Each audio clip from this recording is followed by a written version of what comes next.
I would not, condemn it. You're cracking me up. I don't know if you can hear my voice. You don't want to hear it, and that's fine. Sorry. Look, Aaron, that's fine. We've got some rules in this house, and especially we've got some hoes in this house. We've got some hoes in this house. Moderator needs to be able to. First of all, it's a one mic policy, Aaron, and if moderator needs to be able to interject, then that's our prerogative to be able to help moderate the conversation. Okay, nothing against you personally. It's just the way that we do things here. Johnny, thanks for being so patient. I'll get you to take the mic in just half a second. Just want to welcome Daniel onto the stage as well. Appreciate you being patient. And Elle, how are you, Elle? Nice to see you. Elle? Yeah, you got I don't know if you can hear me. I have a red bar. Can you hear me? I still don't have power. How much you want to bet this bitch is going to mention that she doesn't have electricity? I'll come back to you in a second. Oh, good. Okay, great. I'm glad to hear. Actually, Jay was saying that Daniel was next. Johnny, if you don't mind, do you mind hanging on for a minute? No problem. I got you. Great. Daniel? I don't mind if Elle wants to speak before. Okay, sure, Johnny. Thank you. That's good sportsmanship. Johnny, would you like to take the mic? No. No, thank you so much. So, this is regarding the Japanese incident, right? So, Marxist organizations are very notorious for being easily bribed. They just literally work for the highest bidder. So, the person who hired them in Japan, of course, they knew there was a Marxist organization, and they're always horribly funded. They will literally do anything. Again, faithless, right? So, who's going to have faith in them? So, they were funded by entities around the Middle East and Europe, like Islamist entities. They were funded, and the reason they were Japanese specifically was because the Japanese passport is very powerful, right? So they could pose as tourists with the Japanese passports and enter into Israel. They can just enter into any country, right? But they were paid to be there by Islamist entities. So we just say, why are they getting about? You're also wondering, Japan is TFLP, not Islam country. TFLP. TFLP. Yeah, but the Marxists That's not notorious for they work for the highest bidder most of the time. It was a suicide attack. They were. It was a suicide attack. I doubt if they were paid literally. Oh, and then their families must have been in debt, and a lot of deals are made. Where do you know this for a fact or just? Aaron, Aaron, pause. Everybody, just pause up. Thanks. Okay, great. Sorry, Johnny. I'm just trying to protect the space. Aaron, like less than 3 minutes ago, I was saying that it's one mic policy. I just want to make sure that you understand what I'm saying, and that goes for everybody else. Johnny, please go on, and nobody, for that matter, interrupt what Johnny's about to say. Johnny, if you could keep it short and to the point, like 2 or 3 points would be great. Yep. No, I think so. When we just keep calling them organizations, then you understand why did they commit suicide bombing. Then you usually have to check the bank accounts of their family members that did benefit, especially if they're in debt. That's how, especially around South Asia, that's how criminals are usually caught. We find out where the money is going, and then you're not very happy where it is. So that's it. Okay, great. Thanks, Johnny. Aaron, I've just got a quick question for. Whereabouts are you from, Aaron? I am from your inner sir. Ridiculousness of Johnny's statement, right? Palestinian. Aaron, I was asking you a question. Whereabouts are you from? I'm from India. From India. Okay. How do you identify? Are you atheist? Are you Jewish? I'm Christian. Muslim? You're Christian? Okay, great. Thanks. Appreciate it. Daniel, thanks for waiting. Thanks for being so patient. Please take the mic. Well, there were a lot that was said. I would touch on one point that you were talking lately about the religious war. I don't know how you can ignore the fact that from one side it's a religious war. They're saying it themselves. They call it a jihad, which is basically a religious war. The entire problem that they have with the Palestine issue is that Jews live there. For Israel, it's not a religious war. In Israel, we have a thriving Muslim community, thriving meaning that it's growing. We have more than 20% Arab Muslim community. If we will take all Arab and Muslim countries and we will combine them, you will find less than 25,000 Jews in all Arab countries. And again, only in Israel, the small, tiny land, we have more than 2 million Muslims. We have no problem with Muslims. We are not fighting a religious war. We are fighting a war for safety and security. They are talking about jihad and killing Jews. If you listen to the rhetorics coming from, I would say, Gaza, you will hear that they are talking about Yahud. They're not talking about Zionists. Let's They're not talking about Israelis. go. They're not talking about land. They're talking about Jews. They're talking about killing Jews. They are being indoctrinated from a very young age that Jews are vile, that Jews are Nazis, that Jews are this and that and the other.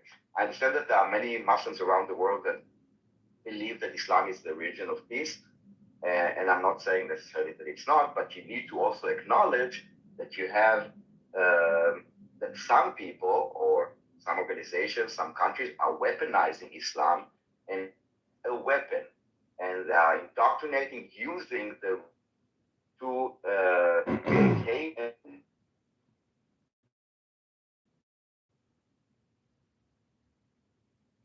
to kill. So I don't want their religion to be defamed. So this is why they protect it. I think that the best thing that Muslims can do is call it out, because saying that it doesn't happen will not solve the problem and will just make more people be afraid of Islam in general. I think the fact that we don't see demonstrations of Muslims around the world calling for Hamas a terror organization or saying that this is not Islam, it's a huge problem. So I was short, and this was my statement. Thank you.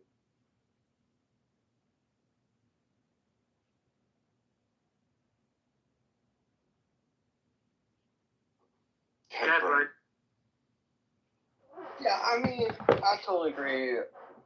Muslims call out terrorism. I mean, the fact that there's not widespread condemnation of the October 7th attack is terrible. I would also say that other aspects of the conflict, it would be good to at least have a intellectually honest discussion about those aspects. I mean, it is 100% true that after World War II, all countries, including Israel, signed onto an agreement that said if you occupy a land in a conflict, you can't transfer your population to that area. It is absolutely true that every 5 years the Israeli government passes a law that essentially gives citizenship rights to the settlers in the West Bank, and on the other side tries the Palestinian population in a military commission, which has like a 99% conviction rate. It's also absolutely true that Israeli law allows you to seize land if it's not used for 3 years. But on the flip side, the Israeli government denies like 95% of Palestinian permits to use the land. I just think intellectual honesty and acknowledging facts that don't meet your particular narrative is one of the things. One, you see this sort of thing when the conversation is elevated to more policy expertise, but it would be a much more, I think, healthier conversation if we kind of defined the things we are disputing and define the things we are disputing that can and cannot be justified. Like if you're sitting in a room trying to justify October 7th, you're already rolling down the river without a paddle. Thank you, Brian. I've been listening for a while. I just want to say something. It might trigger some of you people, but you'll be okay, I promise. You want to sit here and say October 7th and, how Hamas is not a terrorist organization. And I was sitting here thinking, because Rohan was right, which is often, but We have a friend on this app who's a hostage. And when he was rescued, where was he rescued from? Was he rescued from an underground bunker? No, he was rescued from a civilian's house. Civilian's house. But then people want to come on here and cry about poor civilians when they're enabling this. Let me tell you something. I'm in Brooklyn, New York. If somebody was invading our country and they were terrorists and they're right here across the street, I'd be like, yo, they're right there. I'm pointing those people out. So, I really wish you people would stop pandering for Hamas and just come with reality. Like, listen, you can't have an intellectual conversation if you come with the truth. Not your truth, not my truth, but the truth. Someone was rescued from a civilian's house. That's all I wanted to say. Good morning. Yes, a doctor and a journalist. By the way, Brent, you said that there was no widespread demonstrations of Muslims against radical Islam.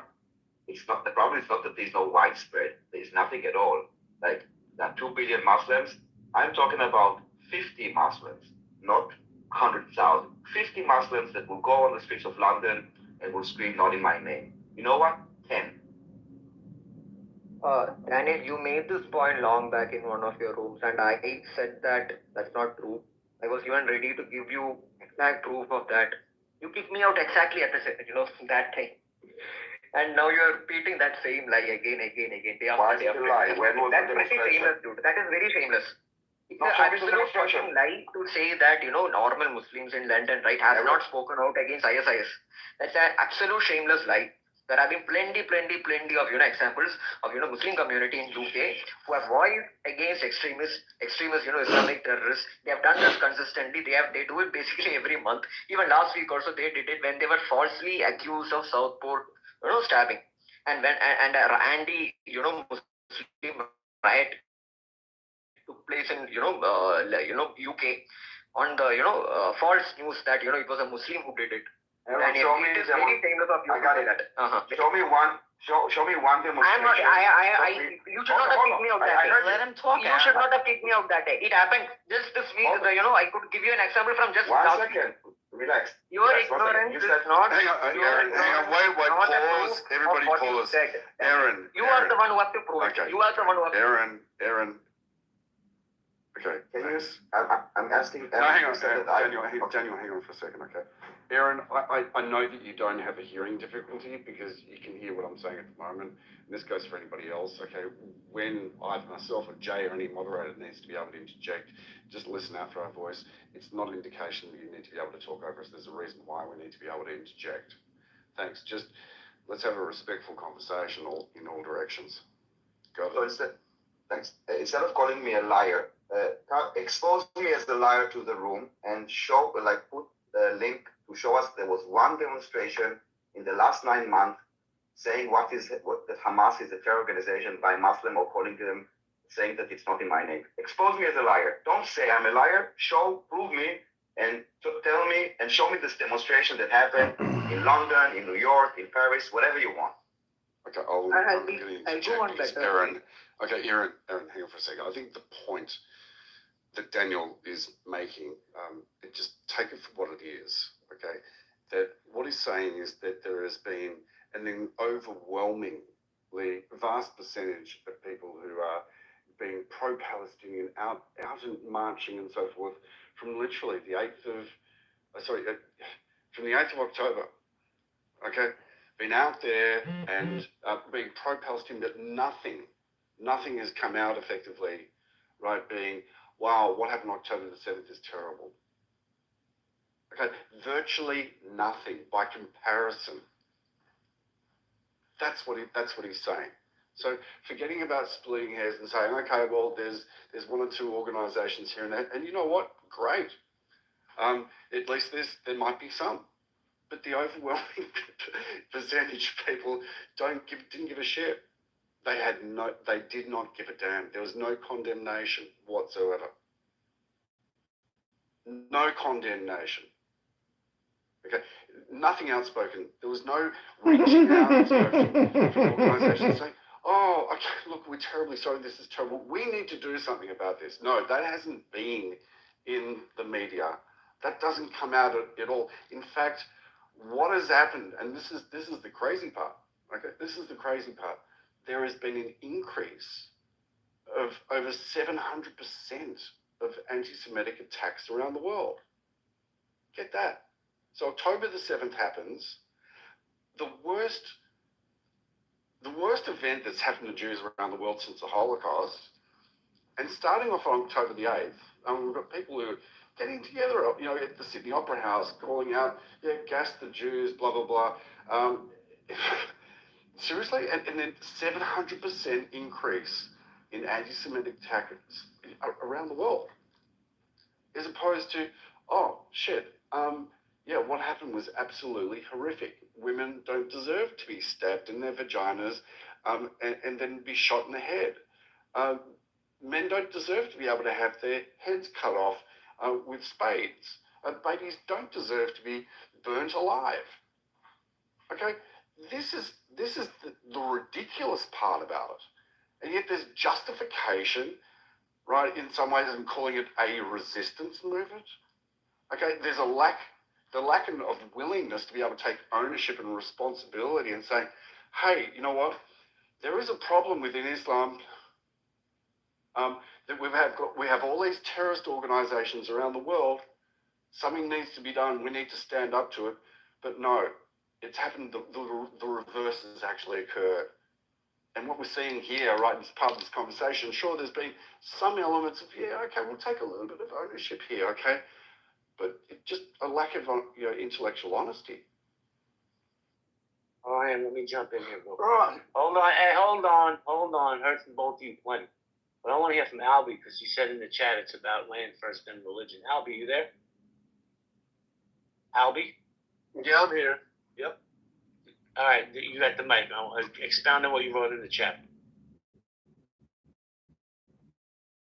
Well, I mean, it's pretty clear.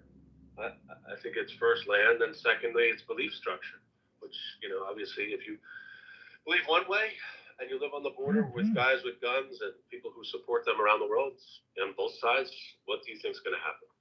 Pretty simple. So you think Israel went into Gaza for land, had nothing to do with October 7th? I think October 7th was one of thousands of different small or big acts that have provoked them for thousands of years, hundreds of years.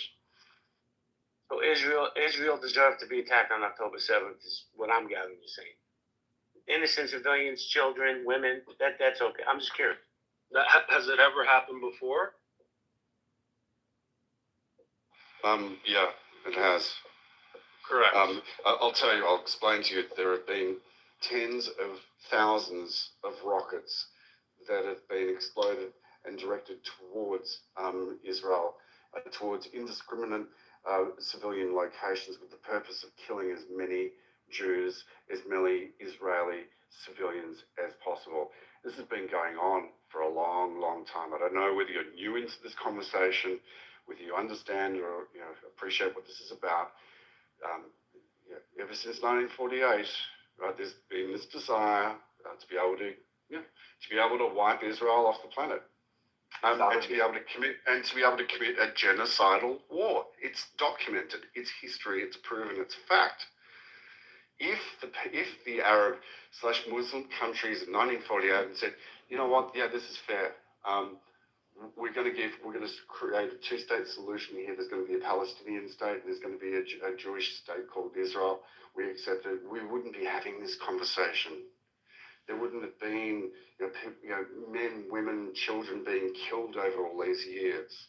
Okay, what happened in 1946 was also quite a tragedy, but it was a necessity. Right, 47, when India and Pakistan were divided, India was divided and there was Pakistan that was created, 14 million people were displaced. 1 million people were killed in this process. 1 million people were killed. It's terrible. But this is the reality of what happened at the time. If the Arab countries had said, okay, great, we're not going to commit a genocidal war, we accept that there is a need for two people to live side by side and not together because of X, Y, and Z, great, but that didn't happen. Okay, and ever since then, there has just been this shame, okay, that has been hovering over Arab/Muslim countries because they have lost time and time and time again. And even what happened more recently with Iran attacking Israel with 350 rockets and drones, barely a scratch. One person was killed. It was tragic that person was killed, but geez, again, look at the shame that Iran should have, right? Because they were ineffective. There's a lack of acceptance. They don't want a two-state solution. Have a look at the charter of Hamas. It's very clear. It's bad. It's really bad shit. Okay? It's not about the Palestinian people perhaps not wanting peace, although we could have a look at some of the surveys and say, well, hang on for a second, they support October the 7th, 80% of them. But the charter of Hamas it is very, very clear. It's like, no, we want to destroy and wipe Israel off the planet, and, we'll kill all the Jews as well. So on the partition of Brent, hold on one second. I promise it's just gonna be quick. And Rohan, after they're done eliminating the Jews, who's next on that checklist? That'd be Christians. First the Saturdays, then the Sundays. There you go. Absolutely. So on the partition of India and Pakistan, I don't think that comparison really kind of holds. If you look at the violence and the death in that particular partition, it was grassroots. In some, you had Hindu communities kind of go out and kill Muslim communities and vice versa. The actions of the Indian and Pakistani military, which let's remember, both were kind of divided at division, was generally trying to provide security for this kind of huge migration of the populations. Though there are incidents. Before you go on, just respectfully, it's not to be able to make a direct comparison between the two situations, but it's just to be able to highlight. Hang on. It's just to be able to highlight that contextually and that contemporaneously. There was contextually, and contemporaneously. Pakistan was being created.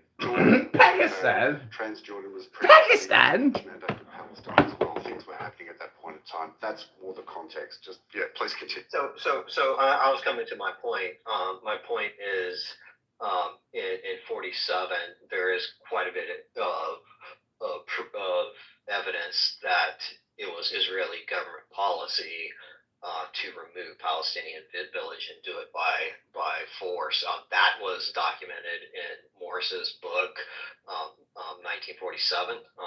And he was an Israeli researcher who got access to a lot of previously unclassified material. So those distinctions, I think, are intellectually honest. Yeah, I think that's a fair as well. Benny Morris is probably the foremost. Isn't that who I said? Morris. Exactly. I was acknowledging that Benny Morris is probably one of the foremost experts on that regional history, especially around the 1948 period. He's got multiple books that have been written. His first one, which is 1948, is the second revision of that, is meant to be understood as being incredibly good. FA.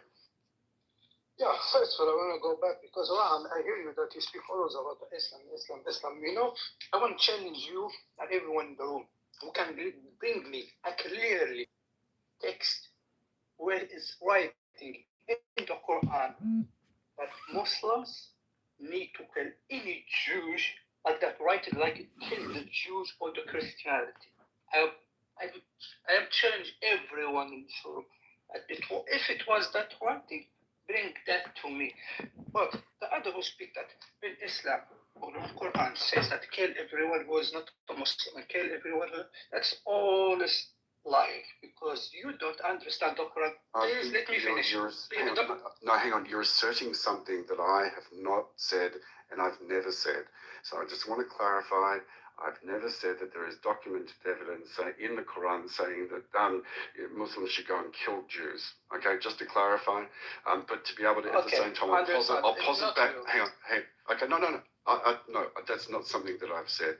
But to be able to posit that within the writings of Islam through the Quran and other scripts, that there haven't been scriptures or writings that are anti-Semitic, I think would be intellectually dishonest. Would that be fair enough? No, brother. Of course not, brother. Then I hate that because. But let me back again. About you speak also about the killing children and killing and porn. And if, as I say that, Hamas is not a terrorist organization for me, and as they go in the way of the Islam, they will never do that because that is clearly in the Quran, right? Not kill a kid, not kill an old man, not kill a woman. But if we go on Torah, we can find there where it's writing, kill a children, kill a woman, kill an old man, and don't let any one of them. That's clearly writing. You need people read your books clearly and be fair and say the truth. And I repeat that again. I challenge every one of you, and we can do that in other rooms when we can bring our books and you bring your books, and we see what is writing there and what's not writing there. And we see who say clearly in the book, kill the children, kill the women, kill the old men. Yeah, maybe it's kill the other men and against men like me, like others, it's maybe there. But like children and kids and cut off women, that's all is bullshit and it's not right in the Quran. Never. And I'm challenge everyone. I think there's 200 maybe or 100 in the room, 109. Every one of them challenge them that bring me clearly text in the Quran, write it where kill the children and kill the women and kill the old man. So says, why don't we just all agree indiscriminately killing civilians? I give. Regard. Oh, it sounds like a good idea. Now Brent brought No, brother. point which I'm trying to interject after he said that is the point here. You guys keep circling it back. Sorry, am I being heard? Or is there a problem with my mic? Go ahead, Rohan. Go ahead, Grid Rohan. Sorry, Edge. My mistake. I'll bring you back up. I was going to try and point out something towards you. I'll bring you back up. Seems like there was a problem with my mic. Can one of the other moderators bring up?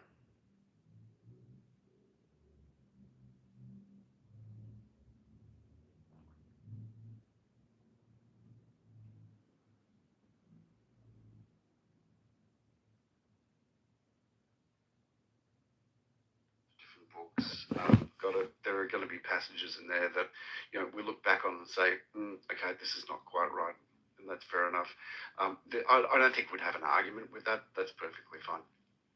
And things move on and people move on. To be able to suggest that there's been ever an era or instance where there's been Jewish supremacy, there's been colonization, ethnic cleansing, terrorist organizations to the extent of what we're talking here. We're looking at what effectively you're trying to do, okay, is to be able to whitewash, and again, not to be able to put the attention in somewhere completely foreign to what the conversation that we're actually looking at, and that is what is happening today, what has been happening in recent times, and why is it that it's not being called out, okay? And again, it's not to be able to say that Islam is a problem, but to be able to suggest that there aren't problems within Islam is just, again, intellectually dishonest. Okay, and the looking around this and trying to circumvent it and saying, well, have a look at the scriptures and so forth. Okay, it's horrific. I've got good reason to be able to bring up Hamas's charter because it calls for rather death and the killing of all Jews. That's what I said. And it's not a feeling, thought, or idea, it's a fact. It calls for the destruction, the total annihilation of the Jewish state. Okay? That's a fact as well. And that's what's happening at the moment. talk about the Houthis also. Their banner says "Curse on the Jews." I don't know how you can understand this differently. Also, all those Islamic organizations are using the word Islam in their name when they are like calling for the destruction and annihilation of Jews.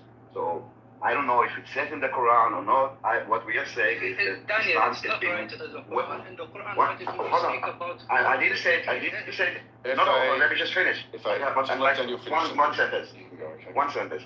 I'm not saying I don't know the Quran, okay? I do know that Islam is being weaponized. I know that religious people in Islam are using their people to incite. I don't know how they do it, and then maybe maybe people don't really understand and they manipulate the religion. I don't know. You know better. But the reality on the ground is that Islam is used as a weapon for some people. I'm not saying all, and I don't know if it's in the Quran or not. I'm looking at the reality of the ground. And by the way, not since the inception of Israel, we can go back of how Jews were humiliated. They had to go barefoot. They were not allowed to walk on a sidewalk where Muslims walked. The jizya. I mean, there's a lot of examples of how to humiliate Jews. So I don't know the Quran, but we need to face reality. Okay, let me face reality. Let's start with the jizya. Explain me jizya, Daniel. It's a tax that you take from non-Muslims, where you have your tzedakah, but you ignore the fact that Jews also have tzedakah. We pay 10%. So we basically, Jews need to pay double tax, where Muslims have to pay one tax. That's not a jizya. I've just got some news. Then go and understand it better. Sorry, can you hear me? Okay, great. I've just got some news to be able to report out. The report is that Iran plans to carry out retaliatory strike on Israel Tisha B'Av. That's August 12th and 13th. Western intelligence. They're scheduling their attacks for the 12th. Oh, okay. Sounds like a great attack plan. Iran and Hezbollah plan to do a retaliatory strike against Israel on Tisha B'Av, the day of mourning. Oh, it's a fireworks show. Jewish temples, which begins at sunset on August the 12th and ends on August the 13th at nightfall. The sources indicate that the choice of the day is due to several psychological and tactical considerations. It may aim to revive historical traumas for Jews of destruction and uprooting, thereby amplifying the psychological impact of the attack on Israel society. To Muslim audiences, I'll go back. To Muslim audiences receptive to Iran and Hezbollah's narrative, an attack on Tisha B'Av would signal that Israel is vulnerable to destruction, the way the Jews have been historically.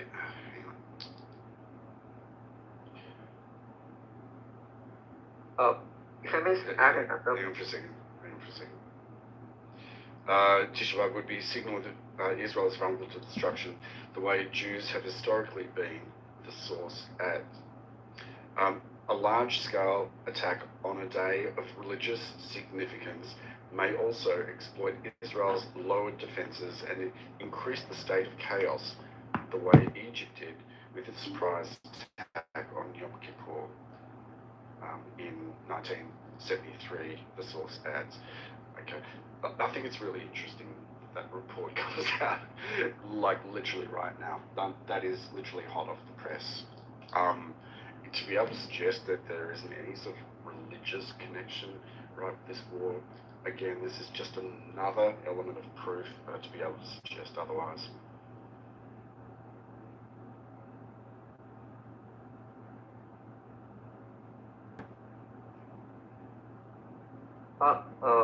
If I may, so I think it's fair to say that, this conflict, right, from the Palestinian side, yes, religion is there and religion has been weaponized. But I think it is not correct, and I think Israelis knows this more than the rest of us that do paint this purely in the religious sense. It's not about religion, strictly speaking. It is about land. Yes, the side it did, use religion to inspire support from the wider Muslim world. Yes, that aspect is there, and we also know the political significance of religion. In US, most of you are from US, right? We know that how it works in US and most of the countries in the world. So in that way, this is not that different from other conflicts. in some ways. But it is not about religion. It is about language. No, it's very different. It's that. Oh, so if it is not about Government citing religious texts over context for war. Sorry. Huh. come on, if it is not about religion, then why is it Any act of war in the U.S., we are a melting pot here, sir. Maybe you need to bid. Oh, so there is no abortion ban in US. What does that have to do with talking about? No, there is no abortion ban. in US. No! Why did you kick? Why did you kick? Why did you kick?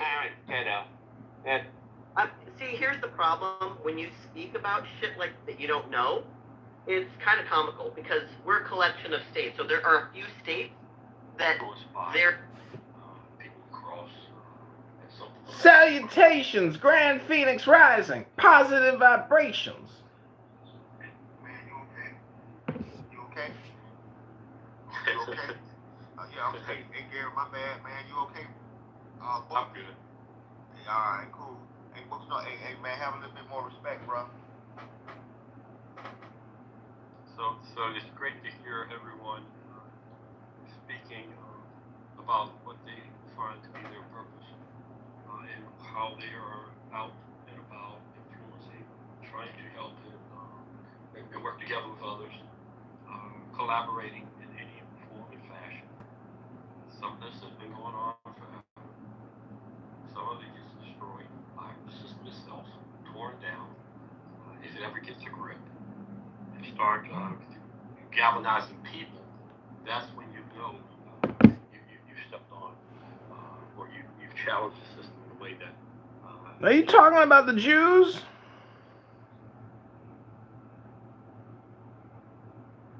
I'm going to give you your time to speak and I'll come on later. Yeah, I like that PTR. You claiming that those 10 states in the United States, those are Freemasonic entities, and that there's 10 of them, 10 not 11, 10 not 9. And I just gotta say, that's a bunch of hogwash. You in a cult and you worship Satan. I am complete.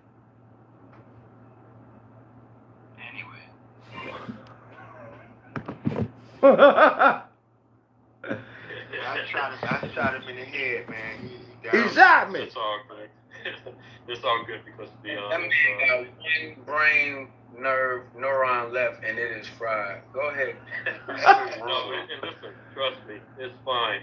Because of all the traveling I've done all over the world. No, listen, freedom of speech is one thing I do stand on, and if someone wants the opportunity to have a conversation, as you see, it doesn't last long. Especially if you don't come with anything that has of any value in people's lives. It's just a lot of yelling and screaming. So I always give, hey, you can have that moment. It's going to be short because you are bringing no value whatsoever. So I appreciate the time. It's great. Again. Did he just project his own invaluability? Going to all black school, the integration, everything that happened, and watching the journey that I've traveled, and I'm hearing my life and all of you all's voices, is just wonderful. If you want to explore some of these different.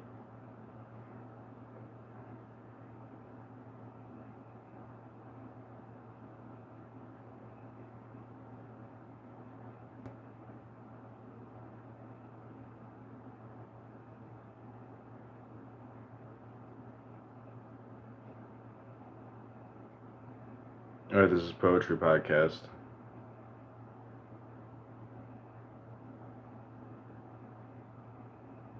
And then they'll border it, right? When it got took, They'll border it, right? Yeah, so they'll border it, right? The And yeah. When they sold it to me, or when they gave it, with the candy. Oh, don't worry. I actually grew up there, right? So you don't have to tell me, right? I can provide pictures or experience or the language, which you seem to have not got nothing about anyway. Yes.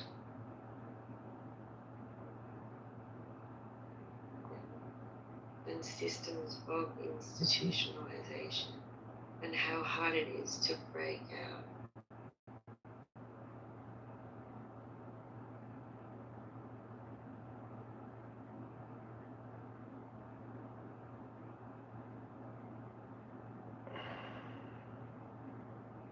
Okay, this is books. We're gonna read some motherfucking books. We got about 20 minutes left on the show. Then I'm headed to Alex Jones's beach house for an afternoon summer soiree. Joe Rogan is paying me $100,000 to perform comedy for him and Elon Musk, aka Adrian Dittman.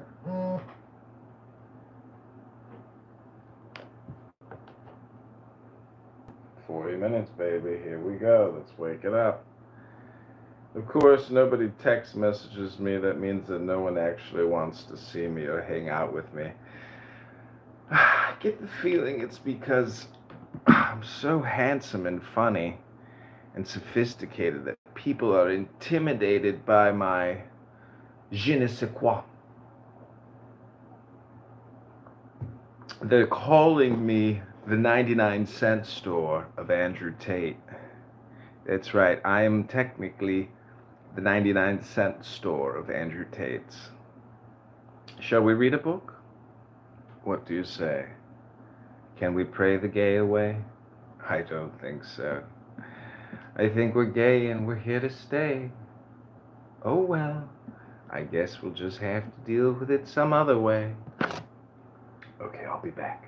Please like, share, and subscribe right now before I come to you. I want you to come to me.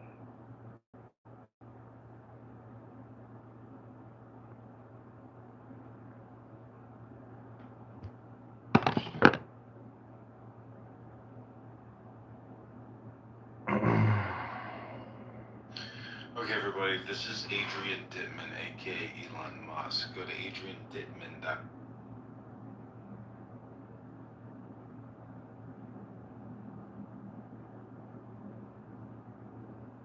In this conversation about blackness, yes, we did. I didn't. I want them to hear the absurdity of how and what we identify as black, so that they join us in our fight. The only word is.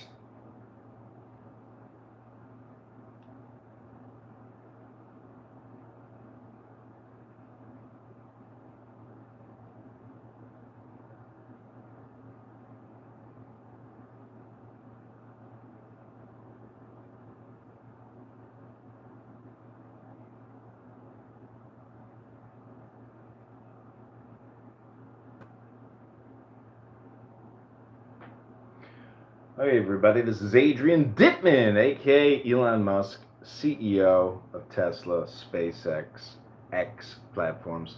Thanks for joining us. This is my private podcast room. Not many people know this, but Adrian Dittman is actually Elon Musk, aka Magneto, aka the devil. That's right, everybody. Elon Musk is Adrian Dittman on X Spaces. If you haven't heard him yet, go ahead and subscribe. Take you to the Toira and put your tuchus in your anus. And then you're going to have some strange tales, that's right.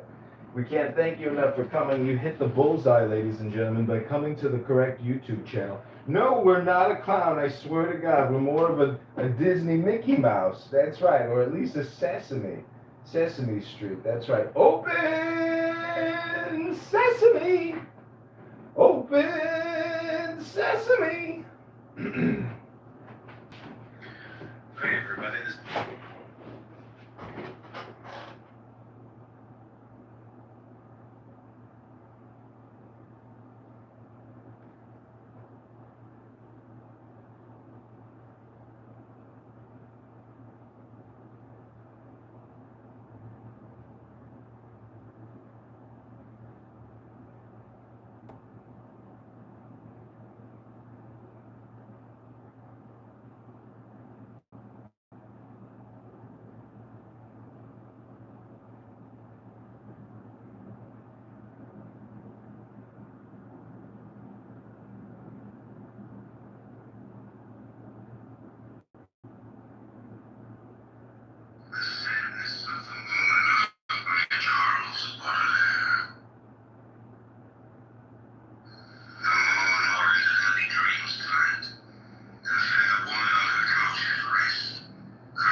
righty.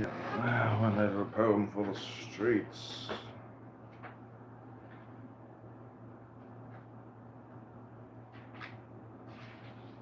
This is called Dragonflies. This is called Dragonflies by Aleister Crowley from the Book of Lies. Yo is the cry of the lower, is OI of the higher. In figures they are 1001 to the 9th. In letters they are joy to the 10th. For when all is equilibrated, when all is beheld from without all, there is joy, joy, joy. There is but one facet of a diamond, every other facet whereof is more joyful than joy itself. The dragonflies.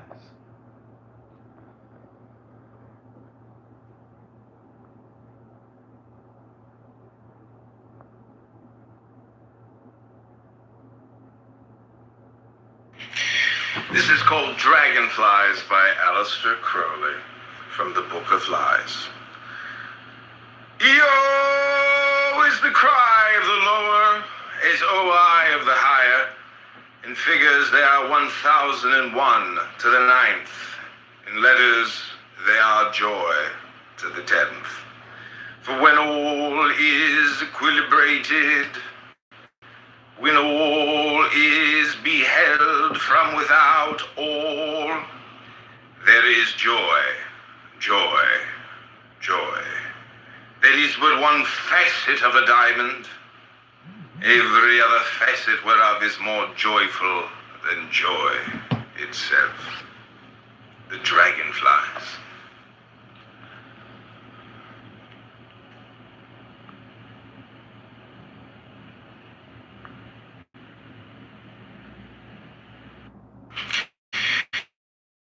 Called Dragonflies by Aleister Crowley.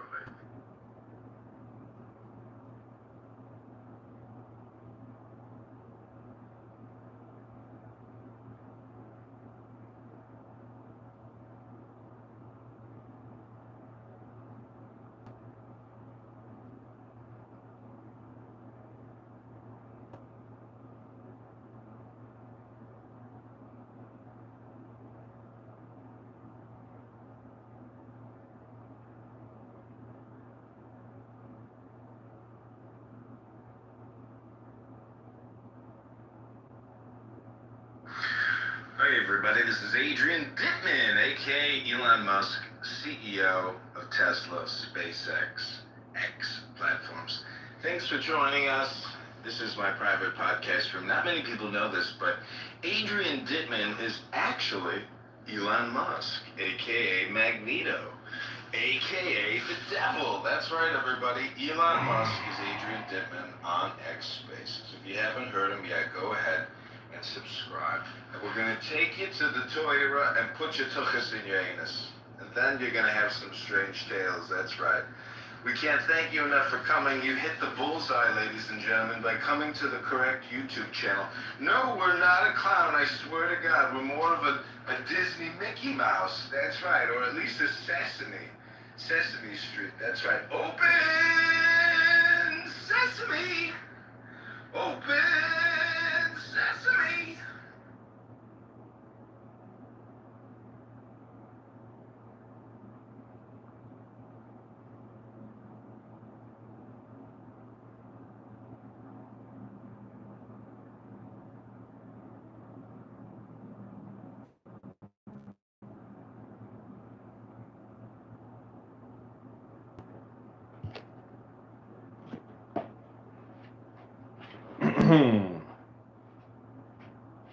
Look at this called Pilgrim Talk. This is Pilgrim Talk, a poem by Aleister Crowley from the Book of Lies. O thou that settest out upon the path, false is the phantom that thou seekest.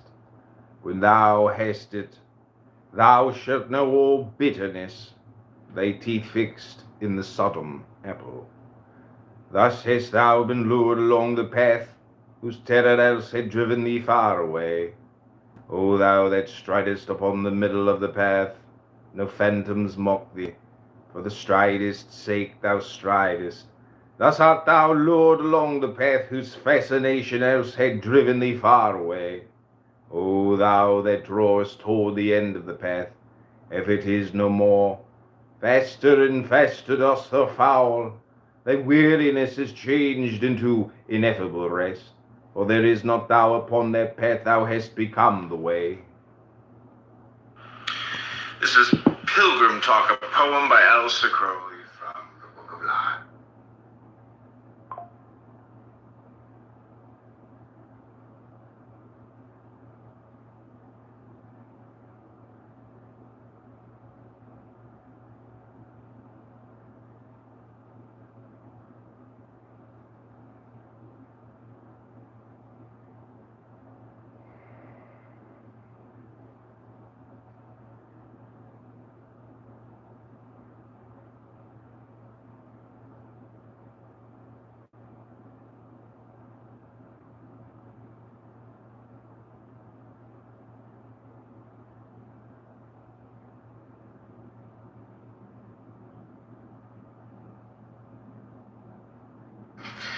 This is called Dragonflies by Aleister Crowley from the Book of Lies.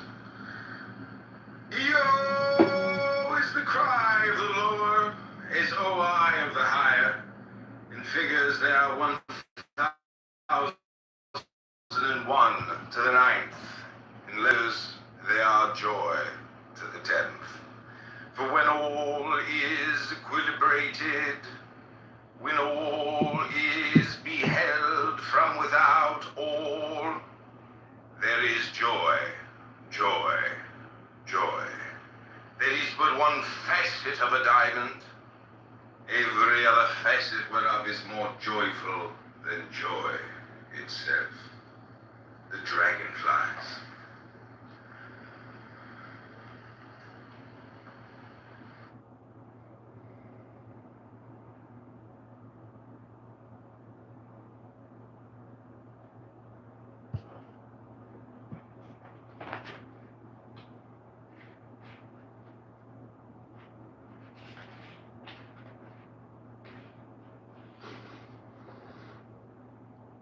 Onion peelings.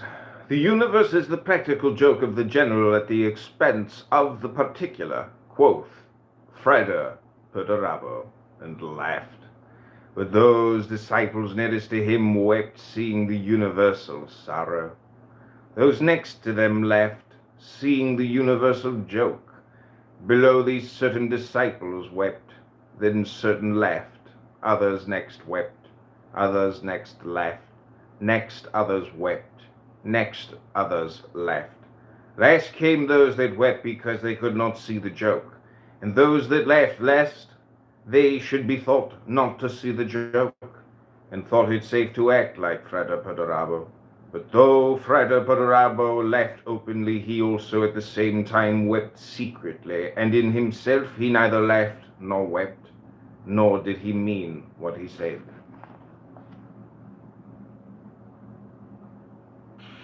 Onion peelings. The universe is the practical joke of the general at the expense of the particular, quote.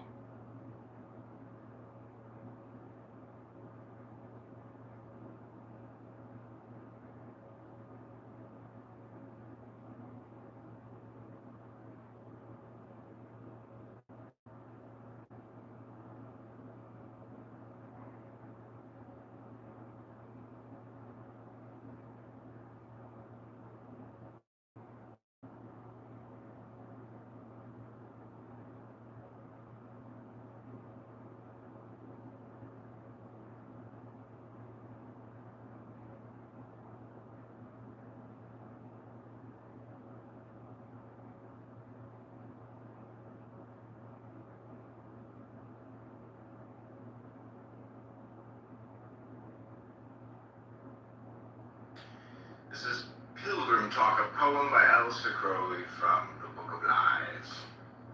O thou that settest out upon the path, false is the phantom that thou seekest.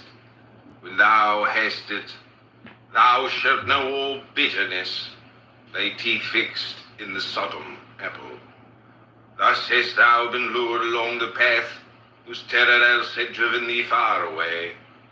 O thou that stridest upon the middle of the path, no phantoms mock thee, for the stridest sake thou stridest. Thus art thou lured along the path whose fascination else had driven thee far away. O thou that drawest toward the end of the path, if it is no more, faster and faster dost thou foul, thy weariness is changed into ineffable rest, for there is not thou upon that path, thou hast become the way.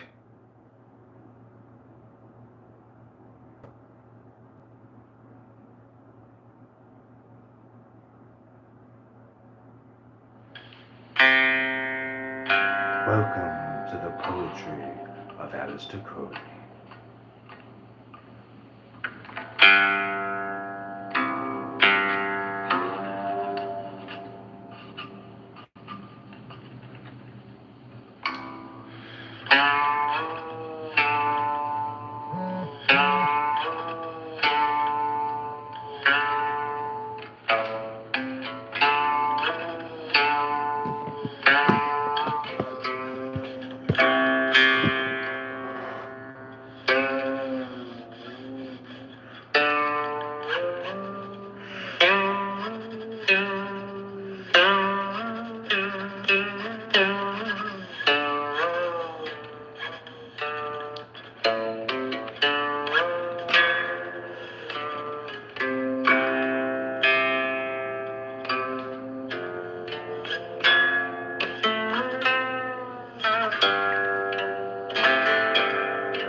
This is the intermission.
Our Father, who art in heaven, hallowed be thy name. Thy kingdom come, thy will be done on earth as it is in heaven. Give us this day our daily bread, as we forgive those who have sinned against us, as we forgive those who have sinned against us.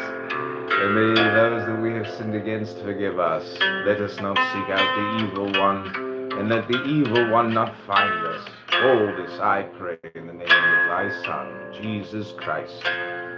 Amen. Humble prayer from a humble man. This is the poetry you've been looking for. The poetry you have come to know is your favorite.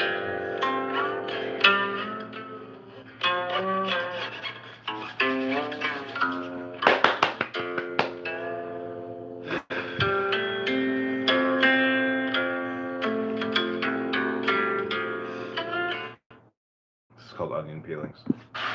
Onion peelings. The universe is the practical joke of the general at the expense of the particular. Quoth Freda Perturabo, and laughed. But those disciples nearest to him wept, seeing the universal sorrow. Those next to them laughed, seeing the universal joke. Below these certain disciples wept, then certain laughed. Others next wept, others next laughed. Next others wept, next others laughed. Last came those that wept because they could not see the joke. And those that laughed last, they should be thought not to see the joke, and thought it safe to act like Freda Perturabo. But though Freda Perturabo laughed openly, he also at the same time wept secretly, and in himself he laughed nor wept, nor did he mean what he said.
This is Pilgrim Talk, a poem by Aleister Crowley from the Book of Lies.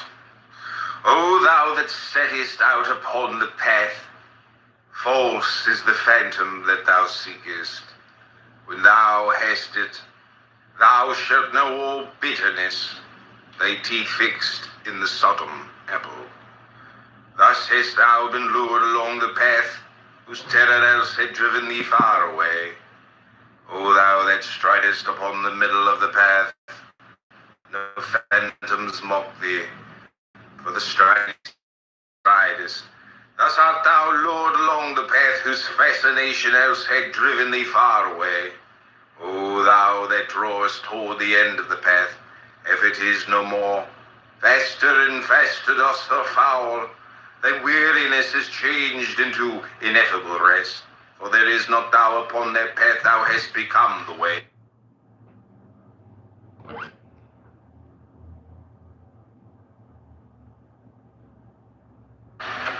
onion peelings. The universe is the practical joke of the general at the expense of the particular, quoth Freder Perdurabo, and laughed. But those disciples nearest to him wept, seeing the universal sorrow. Those next to them laughed.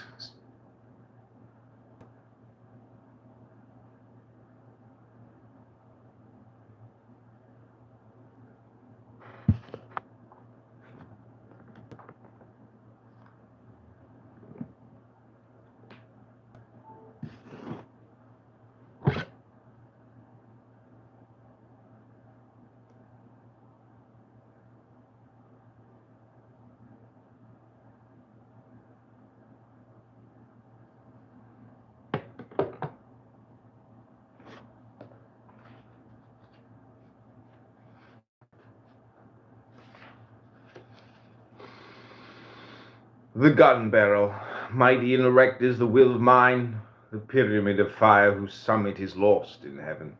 Upon it have I burned the corpse of my desires. Mighty and erect is this thelema of my will. The seed thereof is that which I born within me from eternity, and it is lost within the body of Our Lady of the Stars. I am not I am but an hollow tube to bring down fire from heaven. Mighty and marvelous is this weakness, this heaven which draweth me into her womb, this dome which hideth, which absorbeth me. This is the night where I am lost, the love through which I am no longer I.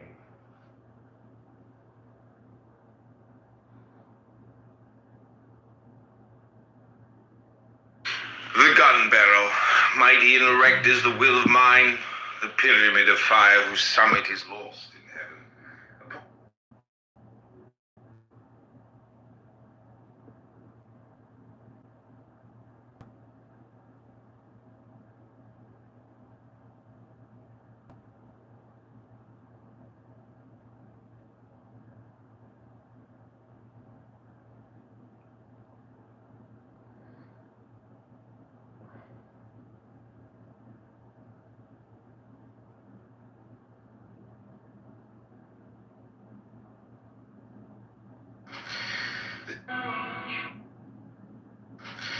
This is called Dragonflies by Alistair Crowley.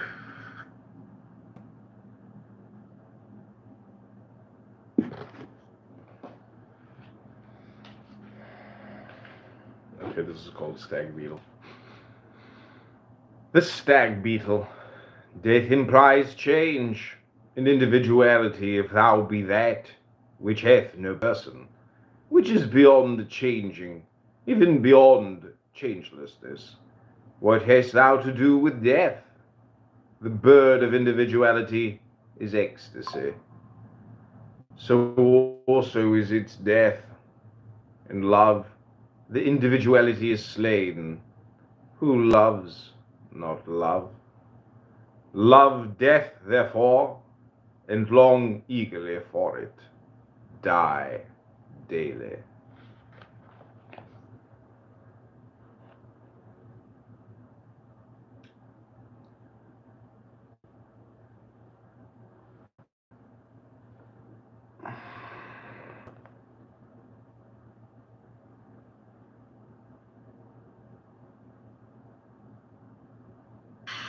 The stag beetle.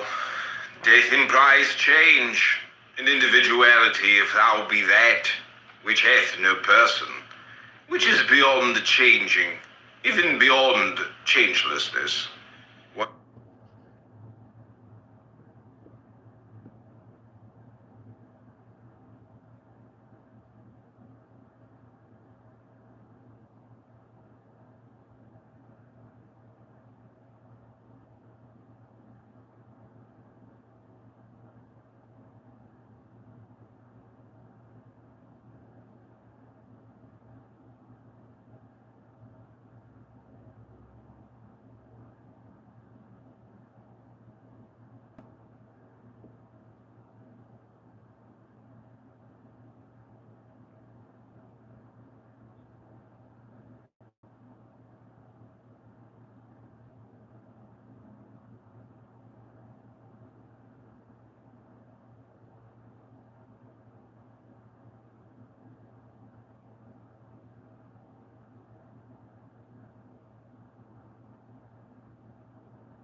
O wild swan, winging through the morning mist, the thousand kisses that we missed, the infinite device our love devised, if by some chance its truth might be surprised.